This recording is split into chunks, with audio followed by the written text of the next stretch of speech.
একটি ছোট জঙ্গলে একদিন এক কৃষক দুইটি বীজ রোপণ করল।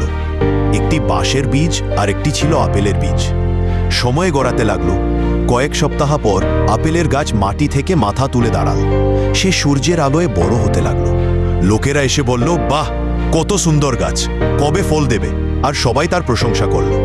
কিন্তু বাঁশের বীজ চুপচাপ মাটির নিচে পড়ে রইল। না কোনো পাতা, না কোনো চারা। 1 বছর গেল, 2 বছর, 3 বছর, বাঁশের কোনো চিহ্নই নেই। আপেল গাছ বলল, তুমি তো কিছুই করো না, এতদিনেও মাটি ফুলে বের হলে। কিন্তু বাঁশ চুপচাপ অপেক্ষা করতে লাগলো। 5ম বছরে হঠাৎ একদিন বাঁশের চারা মাটি ফুলে বের হলো। আর মাত্র 6 সপ্তাহের মধ্যেই তা বিশাল লম্বা হয়ে গেল। সবাই অবাক হয়ে জিজ্ঞেস করল, তুমি এতদিন কোথায় ছিলে? বাঁশ মৃদু হেসে বলল, আমি মাটির নিচে শিকড় তৈরি করছিলাম, যেন যখন বেড়ে উঠি তখন কেউ আমাকে আর ভাঙতে না পারে।